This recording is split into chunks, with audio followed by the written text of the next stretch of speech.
good, everybody? Welcome back to another episode of Holmes Hobbies Motor Control. It's your boy Josh, aka Coleman. Let me fix this light over here. Woo, that's bright. So, anyways, you guys, we are back in the studio, and I was getting ready to do my episode. I'm a day late. I'm sure you guys noticed. I wasn't feeling so hot, so I wasn't able to get it out yesterday. But I was sitting here trying to figure out, okay, what am I going to do this video on? And I realized that, because I was going through my comments, because I am in the middle of responding to comments, because I kind of suck at that this week. I'm sorry, guys. I know I'm normally way better at responding to comments. I just had some family things going on and stuff that's been kind of taking my time and kind of keeping me up at night. So, yeah. That being said, I'm back at it and everything, and I was reading comments, and I realized a lot of people ask what motor to get, what ESC to get, or struggle to figure out how to match up the proper motor and ESC for what they want to do. And so I was thinking, you know what, maybe I should just do an episode on explaining how I go about picking my motor and ESC combinations for my trucks. Now, this isn't going to help everybody out there, because obviously I pick for different reasons than some of you might pick. So what I'm about to say may not even make sense to you guys. Some of you guys may be like, dude, that's stupid. I would never do that. Which is understandable. It's an RC car. We all play them for different reasons. However, for me personally, I really like control. I like low speed control. I like response. I want quick, instant response. I want it to be smooth. Yeah, there's just a few things I go for. So I kind of have my own little formula. I wouldn't really call it a formula, but I have my own little formula I go by. And basically what I take into effect is, before I ever pick out any parts or anything like that, I decide what the truck is going to be. Alright, so say I'm building an Axial SCX10, starting off with a Trail Honcho, or maybe a JK, or who knows, doesn't even matter, right? Starting off with an SCX10, and a lot of people get caught up, well, what truck do I start with? What's the best base model and things like that? It doesn't matter. It really does not matter, because once you start to get your mind on that level of customization and model building, you really don't care. You could start with any truck out there. You could buy a used truck that's completely wrong for you and still figure out a way to make it work. So it doesn't matter what the wheelbase is and all that is. What matters is what you want it to be, right? So if you want a truck with a 13-inch wheelbase or whatever, then just know that you're going to have to build it to a 13-inch wheelbase, right? So don't go looking for one that's already there. I mean, yeah, you can look for one that's already there, but the time you'll spend trying to find one that's identical already to what you're looking for, you could have already did it yourself. So you got to really open up your mind when you build RC cars. You don't have to, but I like to really open up my mind when I build RC cars, remove the limits, and just don't think inside the box at all. So me personally, I'll go through pictures on the internet, not of other people's RC cars, but of real cars. I'll watch videos on YouTube, things like that, and I'll find something that just stands out to me. A good example from back in the day would be this, right? This thing is beat right now. It's haggard. Look at it. It's just been hammered, man. The body's all busted up, right?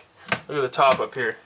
I destroyed it, rolled it over, and just caved it all in. Just, it's got all kinds of problems, right? But I'm going to rebuild this. I keep it because I'm going to rebuild it. It'll be good as new here one of these days, right? So when I built this, what I did is I got an Axial SCX10, a used one, off of Craigslist. Excuse me. Whew.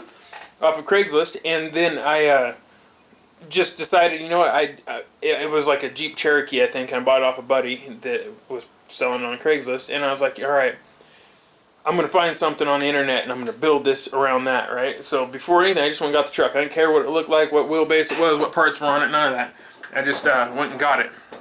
And so once I got that truck, and I know this sounds like it has nothing to do with Holmes Hobbies, but it will. Once I got that truck, what I did was I got on the internet and I started looking for inspiration. And the inspiration I found was the Red Jacket Firearms Jeep JK Independence, right? Is Jeep pickup truck, a red one with a big gun on it and all kinds of cool stuff. And that's where I got my motivation and my inspiration for that build, right? I saw that and I was like, okay, I'm going to build my version of that. Not an exact replica because I'm not that good. I know that. And I stay in my lane. I'm not Headquake or you know, those guys. I'm not like Sean Staley. I can't build at that level. But I know what level I can build at, so I stay in my lane and I figure, all right, well, I can do that. I can modify a Jeep JKU body and somehow make that work. And so then I start getting the parts that I need to make that happen. And I start collecting the pictures, and then I start doing the cutting and the modifying and all that, right? But the point is, before I do anything, I acquire the base item, which is the RC card that I know I want to work from because I like axial as a base. I got an axial. Then I figure out what the truck is going to be, what I want it to look like, or what I'm building it to replicate or whatever, right? After I do that, then everything else comes easy. Then I know what size wheel and tire I'm going to have to get because I can see that from the body size and the wheelbase and things like that. I know what links I need to get to create that wheelbase because I can see where it's already at and where that wheelbase on that body needs to be and what the difference is. So it's really just open your mind up and don't overthink it in the beginning because then you'll have some issues. Now, when it comes to picking a motor for all that, my motor selection and my ESC selection depends on the build choice. So that build, for instance, is going to be a hard body. It's going to be a comp style truck, basically a class 2 vehicle, right? I'm going to need it to have a little bit of wheel speed so I can blurp it up things and still be able to get down a straight line, right, in a G6 if I want to. But mainly it's going to be for comping. So I really want low speed control, proper suspension geometry and movement, and I want to have low end torque. I want torque immediately. Not jumpy torque, but smooth torque. Barely touch it, and no matter what, it's just going to crawl that tire up something. That's important, right? And so in order to do that, I also have to take into mind, well, how heavy is it going to be? Well, because it's a hard body, it's going to be a little heavier, and because it's a hard body, I'm going to have to offset that upper weight with lower weight. The sprung weight needs to be counteracted with unsprung weight, right? So what I would have to do is think, what type of weight overall am I going to be looking at for that vehicle, right? So say probably like 10 pounds, 11 pounds, right? Fully done up. Okay, well, that being said, I'm going to need something with some something that can handle a heavy load put on it for a while, right? So I probably won't want to go brushed on that. Normally I would go brushed if it was maybe a little under that. The weight for me is kind of a thing. When it gets heavy, I don't like brushed because you're really putting a lot of strain on the motor.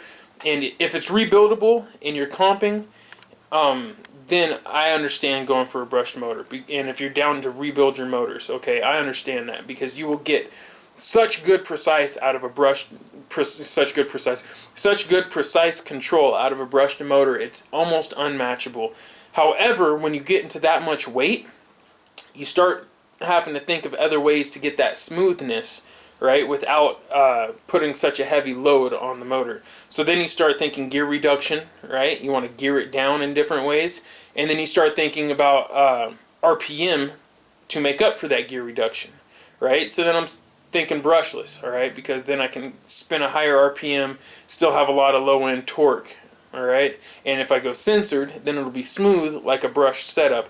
So you see where I'm going there? It just, you really want to take into account what the truck is that you're getting that motor for. Then you can start to think what KV, well, is it going to be brushed or brushless? And then once you figure that out, what KV is going to work? What kind of RPM are you going to want to spin? What kind of gear reduction are you going to have, if you have gear reduction at all, right? All these things come into play. How big the tires are. Is it a class 3? You're going to have a bigger tire size on there, right? So you know, all these things come in as variables when I pick my motor and my ESC. So also transmission choice, things like that. My ESP anti-spur setup, that I run a little bit higher KV on it. I go for some wheel speed on that. It's oh, sounds like Jared's probably here. Dogs are barking. Anyways, you guys, that's what I wanted to touch on today. Is just before you go and just say, hey, what's the kill-all motor? I want that. So-and-so said that's the best. I want that. You got to keep in mind that's the best for them and their build in that moment, in their situation.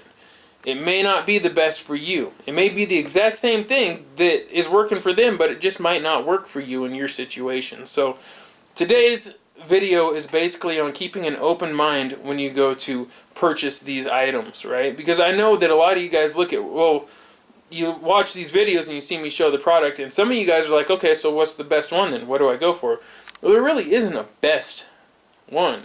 It really isn't. It's what's best for your scenario, because what's best for me isn't going to be best for you, and what's best for you probably isn't going to be best for me. It just depends on your situation, your scenario, your style of driving. All that comes into play. So there's no way I can ever tell you guys what the best setup is to get. I can make good recommendations. I can, kind of lead you in the way that I would go, but I can't guarantee it's going to work for you the way that you want it to. So in order to save your time and your money when you go to purchase, take into account what the truck's going to be, how heavy it's going to be, what gear ratios you're going to be running, wheel and tire size, your driving style, and the purpose of that vehicle. What is it going to be for Recon G6? Is it going to have, high speed, adventures? Is it going to be strictly low speed? Is it going to be somewhere in between? Is it going to see water? Is it going to see dust and dirt? All those things come into account when you pick these. You don't want to get a brushed motor if you're going to be in the dust and the silt all the time, or in the mud and the water all the time. You're going to wind up tearing that up. And if you are going for brushed and you're going to be in that stuff, then you're going to want to go for a motor like this here, something that you can just throw away, not spend a lot of money on it. Because if you get a rebuildable motor, then you're going to wind up rebuilding it all the time. Or you can just skip all that and go straight for a brushless that's censored and waterproof, and then it can handle those elements, right? But you may give up a little bit of low-end control in order to have that power and that protection. It's a lot of stuff that goes into it. You guys, let me know what you think about this episode. Hopefully I answered some of your questions. If you have more questions, put them in the comments for me so I can keep doing these videos like this. Just want to give you guys a heads up. John Holmes is pretty stoked at your guys' response to this video series, and so am I. I was not sure how it was going to do, if you guys were really going to like this or not. Holmes Hobbies is he's a tiny little man amongst giants, okay? He's competing against huge companies out there, and this is a good way for him to kind of reach you guys directly. I know it's not really directly because through me, but he doesn't have the time to be on video all the time doing this, so that's where I'm stepping in and doing it, and I hope I'm doing a good job of bringing you guys information. And I know I'm not always 100% correct and all that. I'm not always PC, but I'm working on it, and just like you guys, I'm learning as we go. So leave me some feedback, let me know what you think, and hopefully this wasn't too long and annoying of a episode. I guess I almost called it a conversation, but I'm talking to a camera. So anyways, you guys, peace and chicken grease. I'll see you on the next episode. And just to give you a heads up, I do have some new products on the way from Holmes Hobbies. A product you guys have been waiting for a long time. Oh yeah. See you guys on the next one.